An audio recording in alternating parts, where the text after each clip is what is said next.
Roseanna, earlier this year, I was at the University of Missouri. You know, as you probably know, it's a small college town.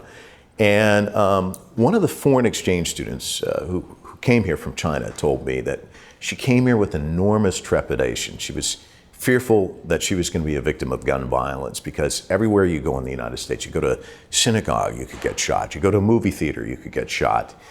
Church, obviously, school campus. There's this perception out there, outside the United States, that's extraordinarily violent, that guns are everywhere. And of course, with the US president and his tweets about Chicago, you're kind of at the epicenter. So give me your sense about this reputation that's out there.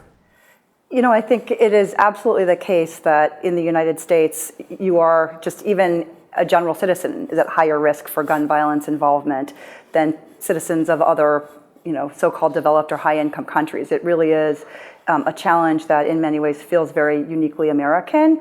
On the other hand, not everybody is at equal risk. Unfortunately, the gun violence is highly concentrated among low-income people of color. There are way more high-profile mass shootings in the United States than in other high-income countries, but still the risk of that is still very, very rare relative to urban gun violence, which is disproportionately concentrated among young people of color. But it is also really important to recognize that the United States is not a more violent country, but we are a more lethal country, and that really ties back to the availability of guns in this country.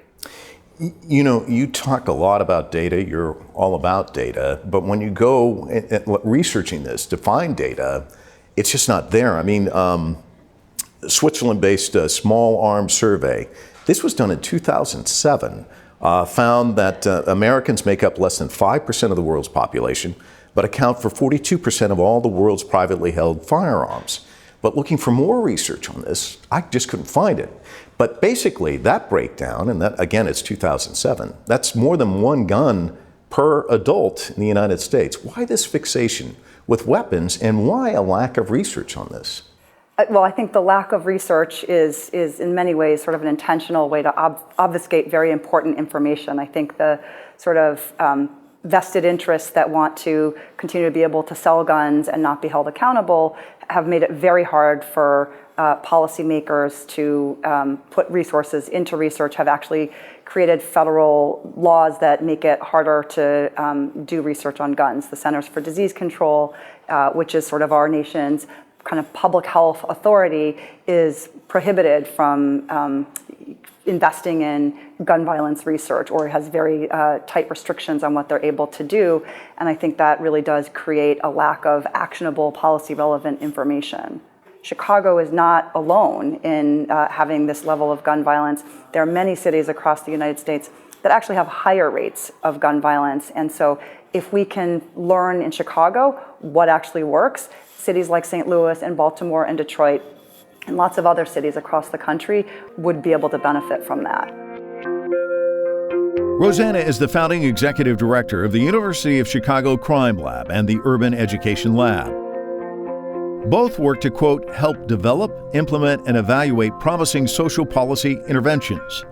They do it by generating objective outcome data about what works and why. Yeah. It's just shocking. Is this what we expected? And despite the decades-long freeze on funding for gun violence research, Roseanna oversees the Chicago-based Joyce Foundation's gun violence program. Since 1993, it has provided annual grants to support research and public policies aimed at reducing gun deaths and injuries in the U.S. Roseanna earned her master's degree from Harvard and has served as an advisor to Chicago's mayor and the Juvenile Justice Commission in the state of Illinois. We started the Crime Lab in 2008, really with an eye towards wanting to help our home city of Chicago. The University of Chicago is able to claim more Nobel Prize-winning economists than any place on the planet, and yet, unfortunately, none of those Nobel Prize-winning economists would want to walk 2 blocks to the south or 2 blocks to the west after dark, and that felt like something that we needed to change. And so the University of Chicago has enormous resources and things that can be brought to bear. And when you look at challenges like gun violence or other kind of urban policy challenges, there's not a lack of ideas or innovation happening. You go into any of those neighborhoods that are bearing the burden of the gun violence, and you have nonprofits, you have policymakers, you have individuals working to try to make a difference. And what's been lacking in sort of our estimation was an ability to understand of those different efforts, which ones were really having an impact. And so we felt like the University of Chicago was well positioned not to be the ones implementing programs or even coming up with ideas for programs, but to partner with those who were already on the ground doing that work, but in ways that could help generate the evidence. The University of Chicago is well known for doing really rigorous research. We wanted to make sure that rigorous research was focused on our city's most pressing challenge. So it's kind of good intentions versus evidence. I mean, I can start up this great program, can feel really good about it, raise lots of money, but if I don't know, if there's no evidence to support it, that could be, I mean, is it one of these whipsaw things where you're putting money here where maybe it should go over there? Talk to me about that. Yeah, I think a city like Chicago and many cities in the United States and certainly even around the world don't have lots of excess resources. And when you have a challenge as significant and as life and death as gun violence is, you want to be sure that those public dollars, those very limited public dollars, are doing as much social good as possible. And it's hard to do that if you don't have evidence, if you aren't learning by doing. And so we think that it's important that people really tap into those good intentions, that they feel motivated to try new things. But we would just say, when you're trying those new things, let's figure out ways to actually learn at the same time. Let's try to work together to measure the impact that it's having. You know, even if you're someone who's a program provider, you also want to know that you're having an impact, but it's hard to know kind of one person at a time what the long-term trajectory is. And so by partnering with the University of Chicago or other researchers, there's a way to really generate the evidence to help program providers, policymakers, funders really start to learn. And with a problem as multifaceted and complicated as gun violence, we should not expect to have, no pun intended, a silver bullet solution. We think of it as trying to generate that golden portfolio of different strategies that collectively can really help make the long-term impact that we need. There is certainly no silver bullet solution for a problem as complex as gun violence. But Roseanna carefully looks at what has worked in Chicago and what hasn't, and she can point to data as her evidence. I think there have been a lot of really encouraging things along the way. I think one sort of big sort of meta point or lesson that we've learned is I think people have been quick to sort of give up on adolescents and young adults and think it's too late.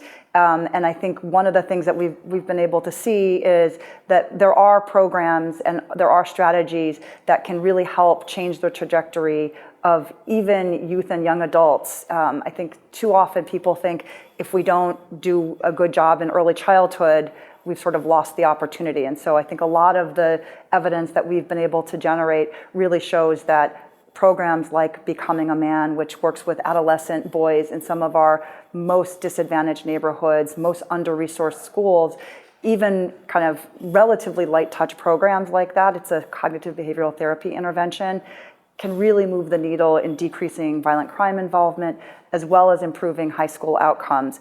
We've also been able to look at math tutoring programs, which really help young people stay in school and be able to get a high school diploma. When we talk to the Chicago Public Schools about what are the barriers to young people getting through high school, because we know getting a high school diploma is so protective and so connected to better life outcomes.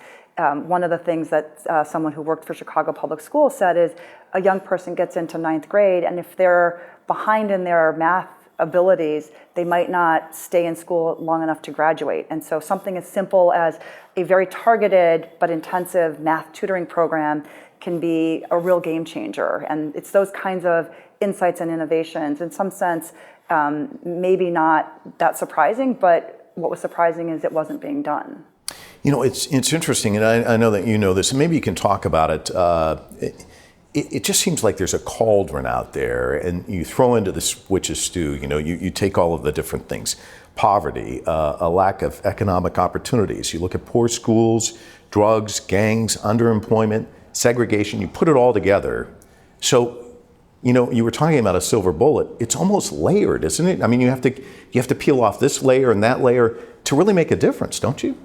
Yeah. Well, I think if we think we have to solve all of those, what you might think of as a root causes, before we can see an impact on violence, I think we need to have a 30 or 40-year horizon, and we can't wait 30 or 40 years. So I do think those are important things that sort of contribute to the conditions that enable the violence to happen. But I think there are things that can be done in the immediate term that can have an immediate impact on the gun violence that our city is experiencing. And so, one of the things that we've really tried to focus on is sort of recognizing the long-term challenges facing cities like Chicago, but saying we can't wait until we've solved poverty or segregation. We can do something right now to help a young person who's in 9th grade or even who's a young adult really have a different trajectory in their life. And so that's the sort of space that we're trying to focus on, is what are those things that could be implemented in the very short run to have a very immediate impact. I think it is understandable to want to focus on things like income inequality, but we are trying to focus on something even more fundamental, and that's an inequality in basic safety.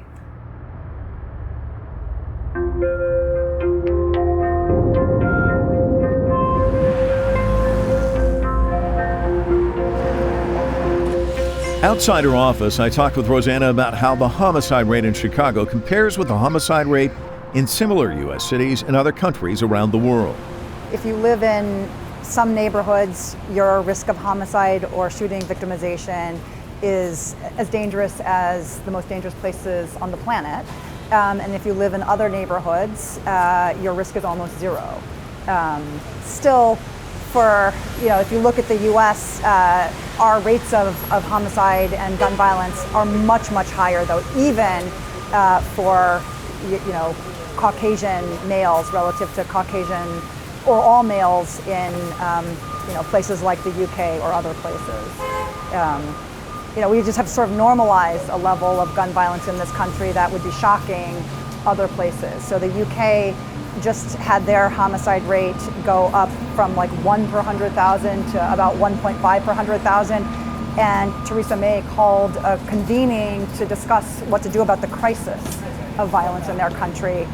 Our national rate of homicides is 5 per 100,000. And we think we've solved violence in the United States compared to the early 90s. We decided to get out of the cold and rain and head indoors for a tour of the Urban Lab offices to find out what it does for the city. So this is work. Give us a sense of what happens here.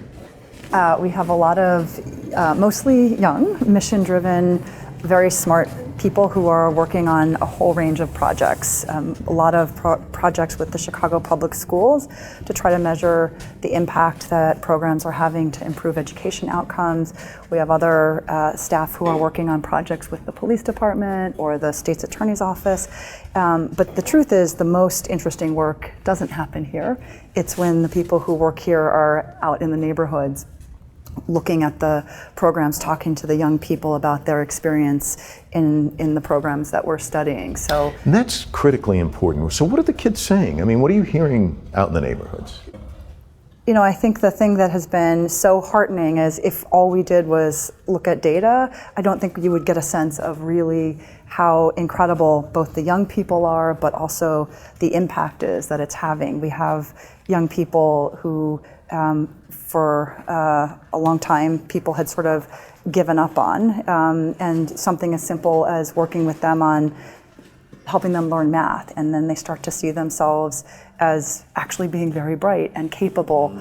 And unfortunately, the message they had gotten for many years before that was that they weren't capable and weren't that bright.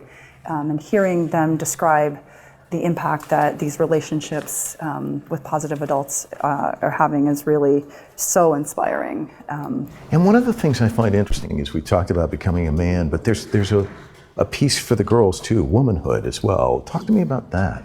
Working on Womanhood is a program that was created by the same organization, Youth Guidance. And we were talking about the exposure to trauma before. And I think when you look at the impact that trauma has on girls and young women, it's expressed in different ways. It's much more internalized and focused inward. And a program like Working on Womanhood is really trying to help those young girls, those young women deal with the trauma that they've been exposed to, and really help them navigate their challenges in their lives and have better outcomes. But it really is tailored towards the experience that young women have, whereas BAM is really focused on the boys and the way that they tend to sort of deal with the trauma is much more externalizing behavior, and so it's really tailored towards them.